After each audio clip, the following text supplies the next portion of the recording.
Пројтев жив и денес е присутен во оваа сала. Целта и намерата на овој закон ја чувме токму од господјата заменик министр. Целта на овие законски измени значат само едно. Потврда на фактот дека Република Македонија одамна е земја под класична окупација од страна на една партија. И во неа, со апсолутна власт и моќ во рака, владе партискиот водач и неговото семејство. И затоа во Република Македонија денес имаме партизирано судство, партизирана јавна администрација, партизирани медиуми, партизирана култура, партизиран спорт дори имаме.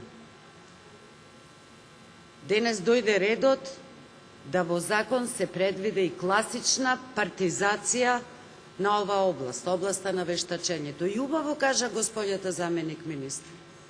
Овие измени се неопходни, бидејќи на одите сега од вештачењето, нема во текот на судските постапки да служат само како форма за изведување на докази, туку и самите ќе бидат доказ. Колеги, вам ви требаат, на Груевски, на семејството му требаат партиски вешти наоди. После 8 години класична корупција и криминал, во која се навлезени сите државни органи и институции, јавни предпријатија и предпријатија со акционерски друштва во државна собственост, и тоа како се ближи денот која ќе се поведуваат сериозни судски постапки. Тогаш ќе има потреба блиски лица на партијата да го изведуваат вештиот наод. Предложените измени се косат со уставот на 5 нивоа и ќе ми дозволите да елаборирам за секој од нив. Значи, бидејќи уставот гарантира слобода на пазар и слободна конкуренција, ова е се, само не то. Ова е кршење на уставот. Не може сите државни предпријатија, државни органи и институции да ја имат ексклузивното право да бидат вештачени од државен орган. Државните институции и органи се веќе под директно партиско влијание. Да прашам, господјо заменик министер, кој го бира директорот на Бирото за вештачење? Владата. Вие сте директен, предпоставен шеф на директорот од Бирото за јавни вештачења. Затоа цел систем што во 2010 година се формираше и гарантираше слобода на пазарот за вештачење, во која како вештаци не се уваат само високообразовни, научни и стручни институции, туку и трговци поединци вештаци и трговски друштва вештаци, сега тие можат буквално да си ги скинат нивните лиценци и да се откажат од ова работа. Бидејќи генерално работата ќе биде во раце со директен партиски декрет, како што се овие измени на закон. Второ уставно прекршување е апсолутно дискриминаторскиот однос. Уставот гарантира еднаква положба и на граѓаните и на сите субјекти на пазар. Ова не е така и на сите ни е јасно.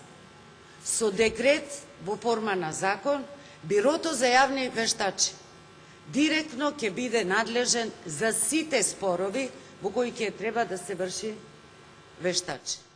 Значи, дискриминаторски и апсолутно принцип спротивен на уставниот принцип кој гарантира слобода на пазар.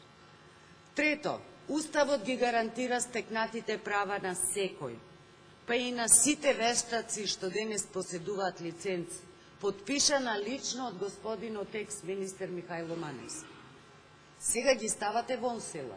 Сега ќе треба врз база на новите предпоставени стручни испити некој да се откаже од уставно загарантираното стекнато право и наново на пазарот да се обидува да го стекне. Тоа е трето прекршување на уставот.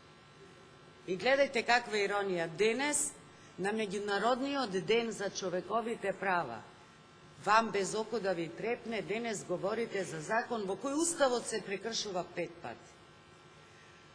Дека станува збор за одредби и закон кои предвидуваат класична автономија во слобода на еснатско здружување како што е Коморското здружување, во овој случај Комората на вештаци, говори и објаснувањето дека, замислите, владата седнала и заклучила дека висината на чланарината на вештаците членови на таа комора била висока и сега со овој закон ја нивелираат до максимално ниво од една просечна плата. Страшно.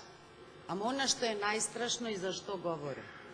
Класичниот судир на интереси што во овој случај го форсирате преку партиски поставени директори и преку државен орган на кој точно вие сте предпоставени. Кажете ми сега, сакам и јас да предпоставам една ситуација. Пример.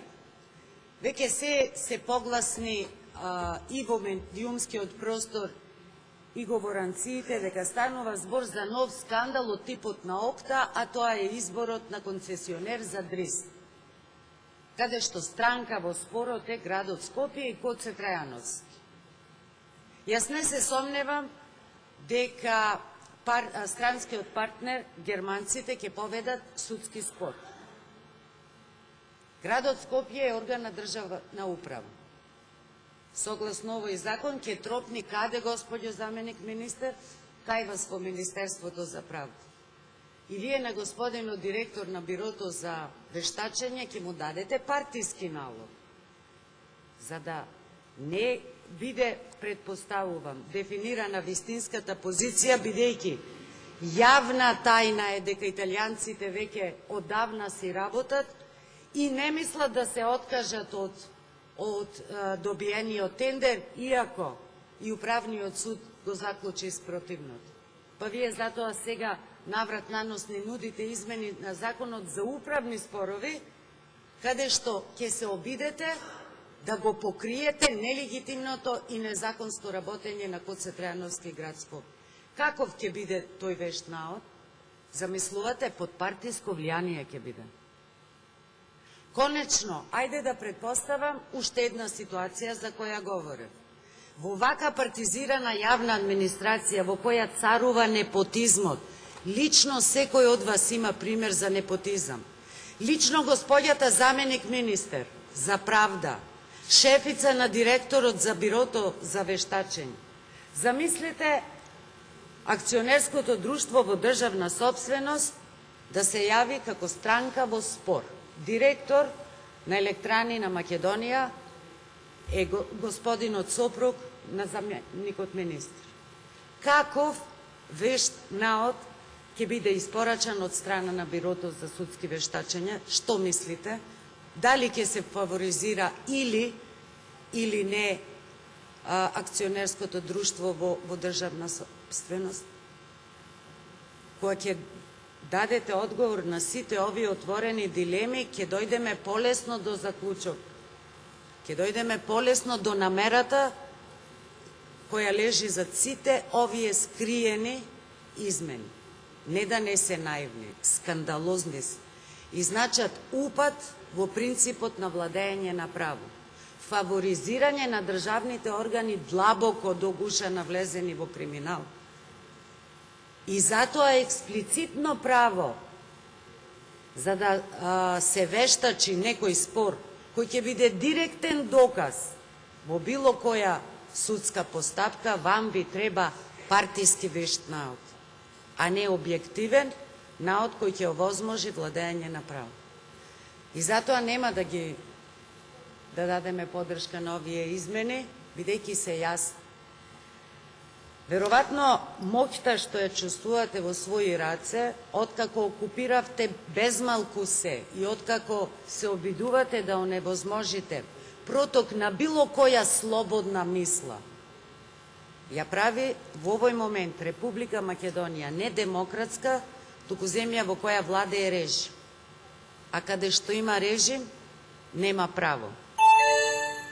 Терминот селективна правда, со кој се соочивме во годинашниот извештај од Европската комисија, значи неквалитетна правда, а неквалитетна правда значи само едно – неправда.